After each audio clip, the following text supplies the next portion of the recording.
This video will teach you how to convert units. First, you have to use conversion equations, and here are the three conversion equations we'll use in this video. I will take it for granted on tests that you know these, and I will not write these on a test or homework. However, I will give you things like 1 mile is 1,600 meters, or 1 mile is 5,280 feet, etc. Okay, here's our first example. Very, very simple. It's an example you can probably do in your head and you don't need help with. But I start with a really easy case on purpose so you can focus on the method. And there are two basic methods that you can use to convert units in this class that I know about. If you have your own method and it works, it always gives you the right answer, that's fine. The first method is called reasoning, and the second method is called multiplying by conversion fractions. I call that second method the evil twin method. You'll see why. So we're going to do an easy example with both methods and then a harder example with both methods. Okay, so we'll use this easy example here. Convert 3.5 hours to minutes. Here's how you do it by reasoning. You have to use this. How do you know to use that conversion equation? You look at what's given and what the target is, the goal. Hours and minutes. So then you look at your equations and you find the one with hours and minutes in it, and so you must use that one. So we have to use 1 hour equals 60 minutes. Obviously, I know this is easy. Okay. All right, here's what you're given. I will give you something like this, 3.5 hours. Okay, when you use conversion equations, when you use these conversion relationships, you never add or subtract or take square roots. You always either multiply or you divide. Those are the only two possibilities, multiplying by this 60 or dividing by this 60. That's it. So that can reassure you that there aren't a lot of different arithmetic operations you have to worry about, just multiplying or dividing. So these are your only two choices, so you can reason out which one of them makes sense and which one you have to use. This will make the number bigger. Your answer will be bigger than what you started with. Your answer will be bigger than 3.5. If you do this, your answer will be smaller than 3.5. It will make the number smaller. So you ask yourself, reason it out, use your common sense. 3.5 hours. Your final result, should it be more than 3.5 minutes or less than 3.5 minutes? Think of 3.5 hours, that should be a lot of minutes, a lot more. So you should have more. The number should get bigger. Your answer should be bigger than 3.5 minutes. That means, so you multiply by 60. Because by multiplying by 60, you're going to get an answer that's bigger than 3.5. Your answer should be bigger than 3.5. So you multiply by 60, so 3.5 times 60, and that means you get a result of 210 minutes, which you can figure that out in your head, but what you're doing in your head is this. This is what you're doing in your head. So when the problem becomes more difficult, you can still use this procedure. You just have to realize there are only two possibilities. You either multiply by that conversion number or divide by it, and so you can reason out by common sense which one of those is correct and then do it. That's all there is to it, really. Okay, the second method is technically called the conversion factor method or the conversion fraction method. I call it the evil twin method, and you'll see why. If you think of a lot of TV dramas, soap operas and so forth, some movies, they sometimes use the plot device of having a good character and then having the same actor play the character's evil twin. And the evil twin often has a mustache or something like that. Okay, technically this is called multiplying by conversion fractions. And this is what you do. Remember, this is what we were asked to do, convert 3.5 hours to minutes, and this is the conversion equation we have to use. So you write down what's given. They gave me 3.5 hours. Keep in mind the target. Okay? Write that as a fraction. This is all done with fractions. Write that as a fraction. We're going to multiply by a fraction. So we write out a fraction line like that. Kind of looks like one of those Empire fighter things. Are they TIE fighters or something like that from Star Wars? That shape, and leave it blank. Okay? Then into here, don't worry about any numbers. Don't worry about where numbers go. Just look at the unit. Okay, so I want to change hours. I want to change it into something else. I don't even have to know what I want to change it to. I just look and I see hours and I want to cancel it out. I want to get rid of it. Now it's going to depend on whether the thing you want to get rid of here, the hours, is on the top or the bottom. Hours is on the top here. So to kill it off, I construct its evil twin. That's the good one on top. There's the evil one on the bottom. Okay? these two will kill each other off. So I put hours on top, hours on the bottom, they'll go away. And then what do I want to replace hours with? I want to replace it with minutes. So I write minutes on the other side of the fraction. So I wrote hours on the bottom, so I write minutes on top. Now I write a number by each one. How do I know what number to write? I look up here. Beside the hour is a 1, so beside the hour I put a 1. Beside the minute is a 60, so beside the 60 I put a 1. Or a 60, and beside the minute I put a 60. So 1 hour, so 1 hour. 60 minutes, so 60 minutes. This reduplicates what was in the conversion equation, but is a fraction.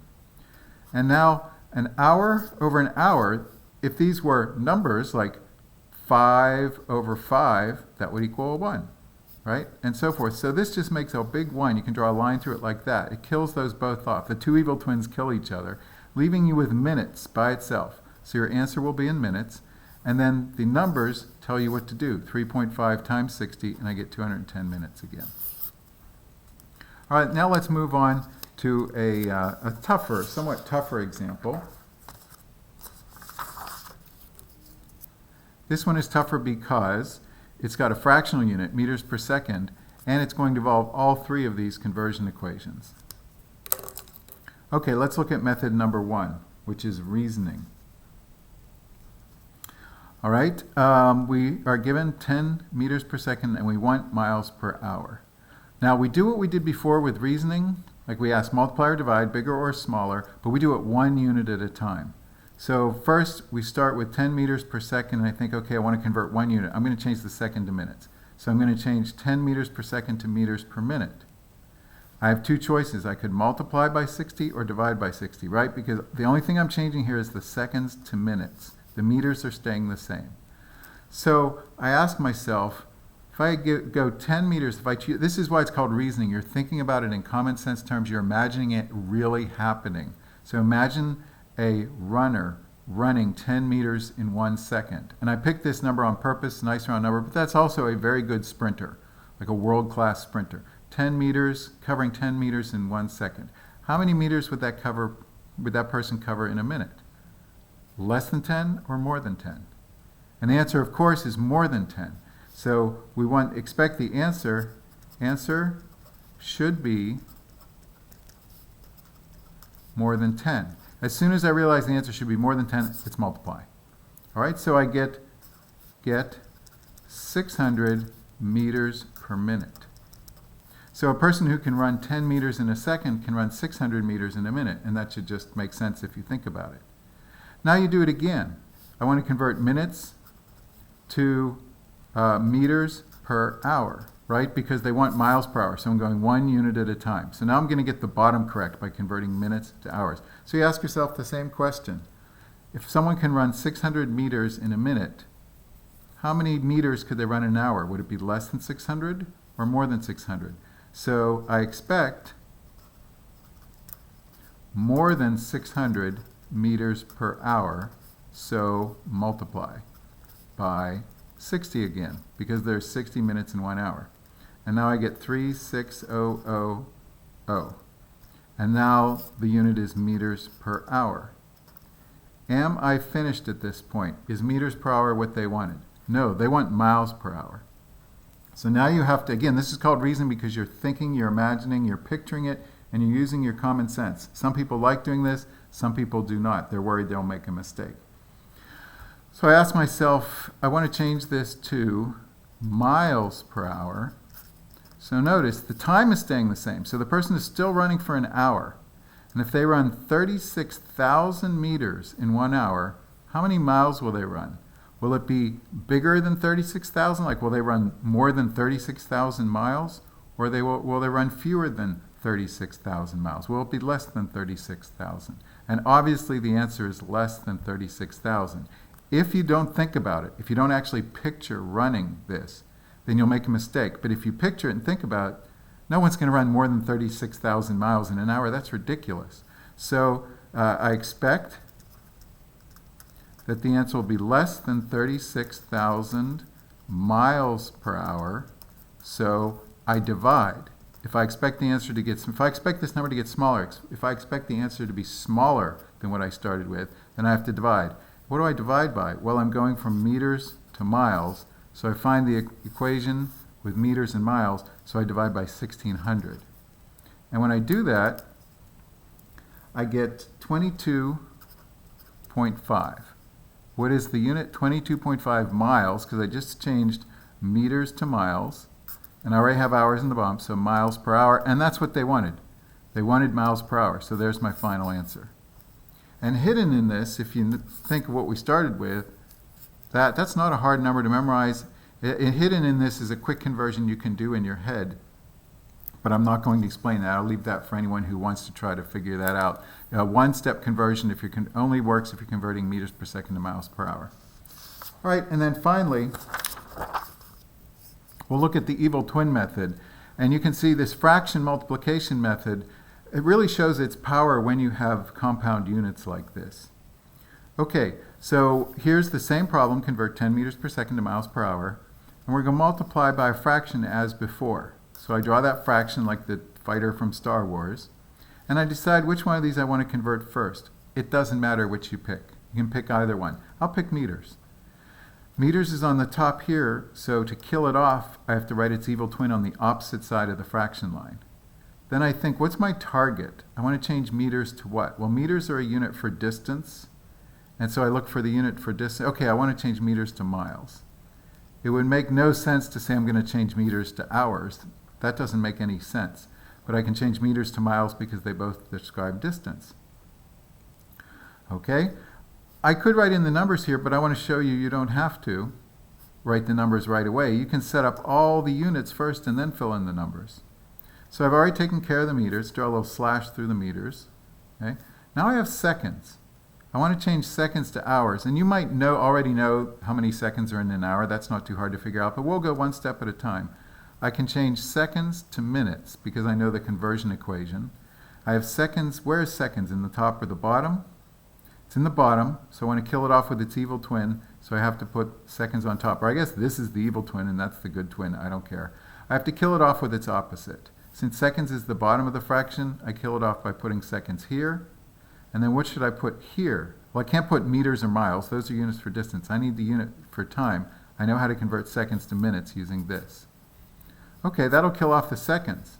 And now I have minutes. Is that what they want? Is that my target? No. My target is hours, so I have to write one more of these. Minutes is in the bottom. I want to kill it off with minutes in the top. Okay, and then I can convert minutes. I have to, what can I convert minutes to? Well, I have an equation with minutes and seconds. I don't want to do that. I'll just get back to where I started. But I have an equation with minutes and hours. Oh, okay, so I can convert minutes to hours. That'll kill off the minutes. Notice I'm not completely crossing these off because I need to see what they were underneath the slashes. At this point, the only units that are not crossed off are miles on top and hours on the bottom, and that's exactly what I want. So I know I will need 3 conversion fractions. Now what do I have to do? I have to put in the numbers. So let's put in the numbers. Miles and meters, how do I know which number goes where? Obviously I'm going to use this one. Well, you just match. Miles goes with a 1, meters goes with a 1600. And you do the same for seconds. 60 goes with seconds, 1 with minute, 60 goes with minutes, and 1 with hours.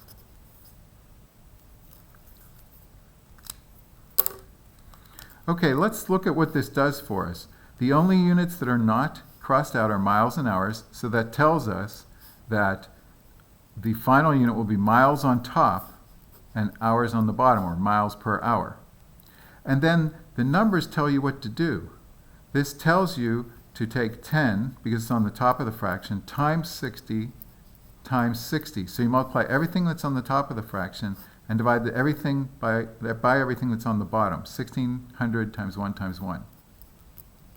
Okay? And if you go through and do that, you get 22.5, just as we did before.